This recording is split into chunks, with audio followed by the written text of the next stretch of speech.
um dos seus projetos é a desfavelização. E a gente sabe que dentro da favela é onde nasce a nossa identidade cultural. Como você pretende fazer isso sem que a identidade cultural do nosso povo seja acabada? Olha, eu discordo peremptoriamente de que a nossa identidade cultural nasce da favela. E se nasce algo em termos culturais da favela, esse algo ele precisa ser profundamente alterado. Por mais que a gente romantize, tipo, o Cartola. Eu adoro o Cartola. O Cartola veio da favela no Rio de Janeiro, um grande poeta. Pois bem, a existência do Cartola justifica a existência de um arranjo urbanístico em que milhões de pessoas vivem sem esgoto, controlados pelo crime organizado? Não. Mas eu tenho certeza que se houvesse um bairro bom, o Cartola existiria ali e ia fazer arte de qualidade. Hoje a arte, vamos dizer, a arte de massa que surge da favela não é o Cartola. A arte de massa é o MC Pose do Rodo, é o Oruan. É gente que produz música que tece lousa ao crime organizado e que defende, na prática, vamos dizer, uma objetificação da mulher tão humilhante, a mulher como um pedaço de carne, uma mulher como um ser submetido ao crime, que é um desrespeito à mulher, ao pai, à mãe que tá ali. Então, a cultura da favela, eu defendo não apenas que a favela como esse arranjo urbanístico, mas a cultura da favela precisa ser profundamente alterada. Hoje, né, se eu fosse ser um esquerdista, o esquerdista diz que é o seguinte: a cultura serve para justificar as relações materiais. Eu vou me comportar agora como um esquerdista no sentido de dizer, a cultura que sai da favela, ela serve para justificar o sistema de relações em que o crime manda nas pessoas. Um cantor como o Pose do Rodo, que diz que todos os homens vão sair com todas as mulheres aí, com as meninas naquele bairro, menores de idade inclusive, porque eles têm armas, que é o que eles cantam naqueles bailes, justificam a ascendência, a liderança que os criminosos têm naquela comunidade e o terror que eles geram. Portanto, nós temos um programa claro para desfavelizar o Brasil. São 900 bilhões de reais para a gente acabar com esse modelo arquitetônico e urbanístico fracassado e que gera pobreza e que reflete pobreza, que é a favela. Só que nós temos que tornar também a favela um lugar que cria uma cultura de confiança, uma cultura em que as pessoas cuidem do seu bairro, que as pessoas se sintam protegidas e parte do Estado brasileiro. Hoje, por exemplo, essa cultura da favela, ela gera, por exemplo, a gravidez na adolescência desproporcionalmente mais alta lá. Então, essa cultura está sendo boa para as mulheres que moram na favela? Essa cultura está sendo boa para o menino que quer estudar e que mora na favela? Não. Então, o nosso ataque à favela como instituição é ataque a um modelo também cultural. Por isso que eu discordo de você nesse elemento. Há coisas boas que surgiram dali, mas eu tenho certeza que essas pessoas talentosas que estavam ali poderiam criar isso em outro modelo, num bairro. Vou dar um exemplo. O samba em São Paulo, ele não surgiu da favela. Você tinha os curtiços, o samba, o Adoniran Barbosa. Mas o Vai-Vai tem quase 100 anos vindo de um quilombo, que é o Quilombo Saracura. O quilombo não é uma favela. O quilombo é um quilombo, a favela é uma favela. A Bela Vista é uma favela. A região da Bela Vista é uma favela, um bairro pobre, mas não é uma favela. Favela é uma coisa diferente. Favela é favela. Eu tô falando o Adoniran Barbosa, se eu pegar a origem do samba em São Paulo, não era favela, era bairro pobre. É diferente de uma favela. O que eu quero dizer é, você justificar a criação da cultura através de um arranjo social muito ruim não é bom. Não é bom nem para quem cria cultura e nem para quem mora naquele lugar. Isso vale para a música sertaneja, que também expõe a mulher da mesma forma, que também sexualiza adolescentes e fala sobre bebida alcoólica? Eu não acho que a música sertaneja ela faça isso na mesma intensidade do que o MC Pose do Rodo. E eu também não acho que a música sertaneja seja utilizada para justificar o crime organizado. Crime organizado, hoje você tem os MCs que fazem isso. Mas o crime organizado está na Faria Lima também, né, candidato? O crime organizado está na Faria Lima através da REAG, que é ligada ao PCC, pra gente dar bem os nomes aos bois. E eles têm que ser presos. Agora, eu não sei se tem um cantor sertanejo que está defendendo a REAG. Se me mostrar, eu vou pedir a prisão de todos eles. Eu adoraria pedir...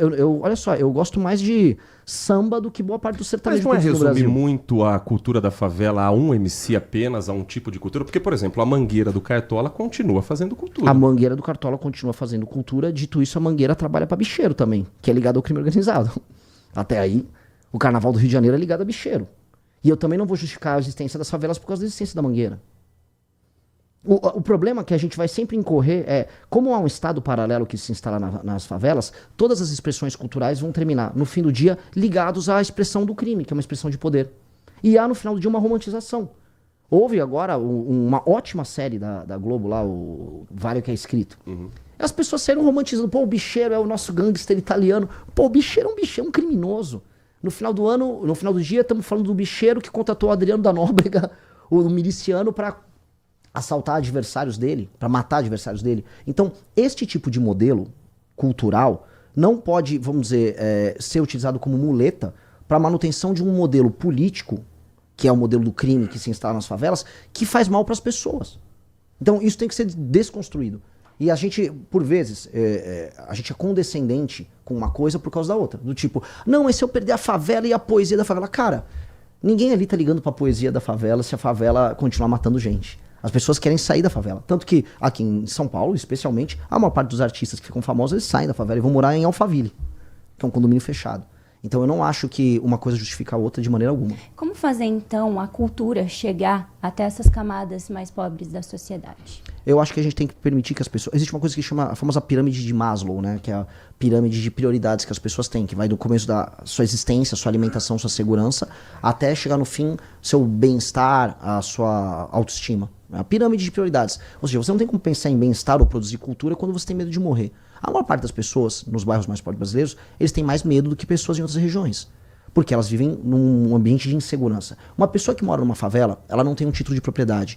Em geral, quem tem a autoridade, quem tem o poder na favela, ela determina se a pessoa fica naquele lugar ou não. São inúmeros os casos das pessoas que são obrigadas a sair de uma casa porque o traficante mandou sair daquele lugar. Meninas que são obrigadas, isso especialmente no Rio de Janeiro, isso é mais forte em outros lugares, a ter que sair do bairro que ela mora porque um traficante se engraçou por ela e ela não quer e ela tem medo de ficar naquele lugar. Para você alterar isso, então, para você produzir cultura de verdade, porque você tem pessoas talentosíssimas aqui no universo, não só pessoas talentosas para cultura, tô falando de pessoas talentosas para ser empreendedores. A Paraisópolis em São Paulo é uma máquina produtora de novos negócios. A própria Rocinha tem novos negócios. Como fazer isso? Fomentar lei e ordem. Urbanismo decente, recuperação daqueles lugares, oferecimento de propriedade para aquelas pessoas, casas decentes, as pessoas poderem aí sim, comendo direito, sem medo de ser assaltado, sem medo do traficante, trabalhar, produzir, algumas vão se dedicar à cultura, outros ao empreendedorismo e essas pessoas vão aflorar. Então há um papel do Estado em trazer essas pessoas, essas comunidades para o Brasil. O desafio, e hoje a minha provocação essas pessoas são brasileiras? O Brasil trata essas pessoas como titulares de direitos? Elas não têm direitos a nada, então elas não são sequer brasileiros nesse sentido. A gente precisa agora repatriar 23 milhões de brasileiros. E aí eles vão trazer a cultura e de uma maneira melhor do que eles fazem hoje, com mais condições do que eles fazem hoje. Nós estamos conversando com Renan Santos, presidente do Partido Missão, pré-candidato a presidente da República nas eleições 2026. Candidato, um assunto que estará em pauta certamente nas eleições é o projeto de lei que termina com a escala de trabalho 6x1. Qual é a sua posição? Qual é a posição do Partido Missão em relação a esse projeto? Nós, diferente do restante da direita, somos contrários a qualquer legislação trabalhista que ingesse a capacidade das pessoas se contratarem e formarem, vamos dizer, suas relações entre privados. No sentido de que, hoje, essa legislação que eles estão tentando passar é um projeto populista do governo Lula que vai gerar mais desemprego e vai gerar mais redução da produtividade do Brasil e da capacidade de geração de riqueza do brasileiro.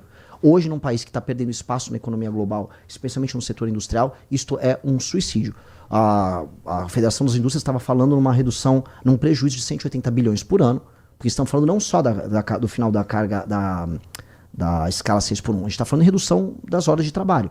Num país em que as pessoas, para sobreviver, estão fazendo bico além do trabalho normal, isso é apenas loucura. O que eu quero dizer para todo mundo é, o político falar para você que você vai trabalhar menos e vai continuar ganhando igual, ele está mentindo para você.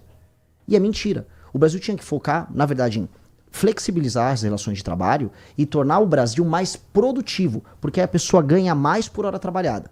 Outra coisa que o Brasil devia fazer é parar de gastar tanto com custeio e fazer com que um dos gargalos de tempo que os políticos não gostam de falar se reduza. Qual é o gargalo de tempo? É o gargalo de transporte. A pessoa que mais sofre na escala 6x1 é a pessoa que mora numa periferia de uma grande cidade e tem que gastar 2, 3 horas num ônibus ou num metrô para ir chegar no seu emprego, que é em geral no serviço, no comércio, e não é num grande contratante. Quem contrata a pessoa em geral na escala 6x1 é o pequeno comerciante que já paga taxas de juros altíssimas, que já está quase quebrado, está no gargalo.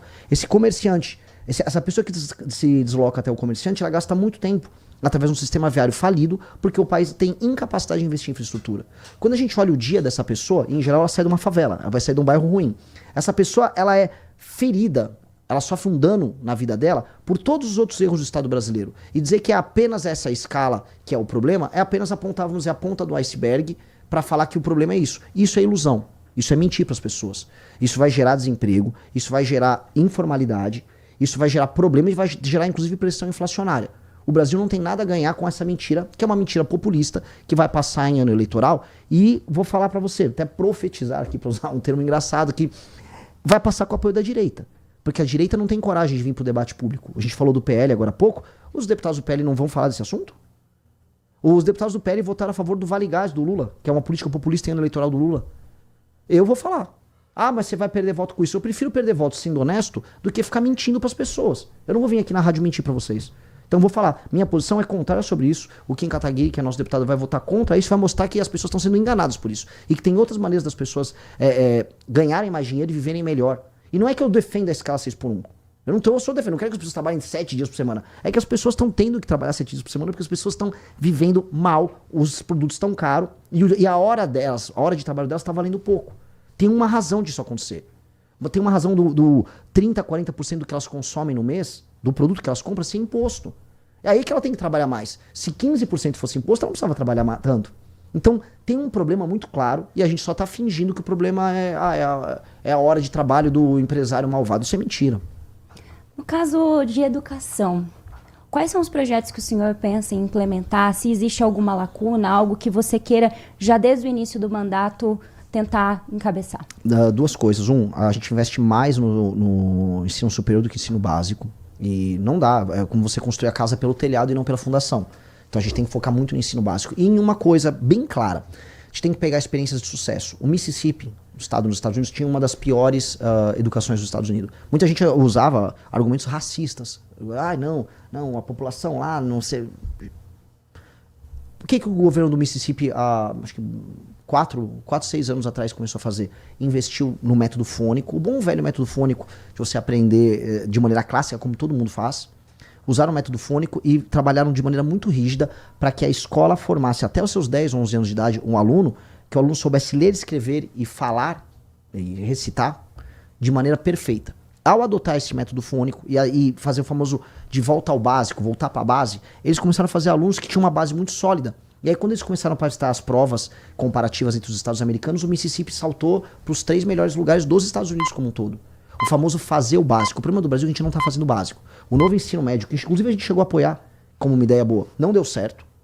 Os professores não estão conseguindo atender uma demanda, os professores estão... vou ter uma matéria nova aqui, o aluno vai escolher, o aluno sai mal formado sem escrever e ler direito do ensino básico e vai para o ensino médio que não funciona. Então nós vamos voltar tudo para o básico. Vamos ler, escrever, autoridade do professor em sala de aula, muita autoridade do professor. Hoje o professor perdeu essa autoridade. Proibir celular em sala de aula, proibir redes sociais para menores de 14 anos, isso tem um impacto educacional enorme. Tem um livro, recomendo para todos, Geração Ansiosa, do Jonathan Haidt, que mostra que isto aqui, especialmente nas meninas, gera muita ansiedade, isso impacta no desempenho escolar das pessoas, tá? Ter políticas de desempenho voltado para a educação. Então, as escolas que estão tendo desempenhos melhores nos provões, o Saeb é um deles, mas a gente tem que instituir mais provões todos os anos, recebem mais dinheiro, e os diretores das escolas que têm desempenho pior são substituídos. Não dá para manter um diretor de uma escola tocando uma escola que tem um desempenho ruim. Você tem que trocar a gestão. É assim numa empresa, tem que ser assim numa escola. Fomentar a participação dos pais junto à atividade escolar. E uma das coisas que é um projeto que a gente já protocolou, inclusive na LESP, muito legal, que é o seguinte: a família de um aluno que tira notas altas, e aí nós vamos ainda instituir um provão em âmbito nacional para isso, a família recebe um auxílio. Eu não concordo com o pé de meia que você tem que dar um dinheiro só para o cara cumprir presença. Cumprir presença é obrigação. Nós vamos ajudar os alunos que têm notas altas. E vamos ajudar essa família a ver valor na educação. Porque um dos problemas grandes aqui no Brasil é você pega qualquer ranking nacional e ou municipal ou estadual de preocupação das pessoas com problemas, vem saúde em primeiro, corrupção, segurança. Educação vem lá para 5º, 6º lugar. Educação não está na pauta de preocupações dos brasileiros. O problema é, se você não arrumar a educação, a coisa não anda. Então a gente tem que criar sistemas de incentivo para que a família veja a educação como prioridade. E aí a gente foca na base para que esse aluno possa se inserir mais para frente em uma universidade, sem precisar desse negócio de cota. Se a gente dá a oportunidade para esses alunos desde o começo crescerem e terem bom desempenho escolar, esse aluno irá performar bem no vestibular e vai vencer um aluno de classe média que estudou numa outra escola. Renan, para a gente finalizar, qual o projeto para o deputado federal Kim Kataguiri? Ele vem candidato a governador, a senador, mantém como candidato a deputado federal? Pergunta difícil, viu? Pergunta difícil, eu gosto muito... Assim, ele para mim é o melhor deputado federal do Brasil, ele tem um trabalho que é monumental, ele é um exemplo para os outros do nosso time. E nós vamos eleger uma bancada robusta agora nessa eleição ao redor do Brasil. E todo mundo fala, todo mundo ao redor do Brasil, Kim, fica com a gente mais uma de líder da bancada pra gente aprender com você. Ao mesmo tempo, Kim aparece de pesquisas que vai de 6% a 12%. Né? E é tentador o Kim concorrer ao governo nesse cenário, porque o Kim seria um governador monumental. Mesmo muita gente falando, essa eleição já é do Tarcísio. A real, como dirigente partidário, eu acho que o Kim, como deputado federal com a nossa primeira bancada, seria sensacional. Seria sensacional. E ele teve sozinho por 2 mandatos. Estava lá ontem, sozinho. cumprimentando ao Alcolumbre por ter aprovado o projeto dele, sabe? Dói um pouco no coração, fala, pô, vou tirar ele agora que ele vai ter um time. Mas essa é uma decisão que cabe a ele. O Kim é um cara que, o que ele falar, eu sigo. E ele é mais novo do que eu, mas pra mim ele é um professor. Então, é uma decisão que cabe a ele.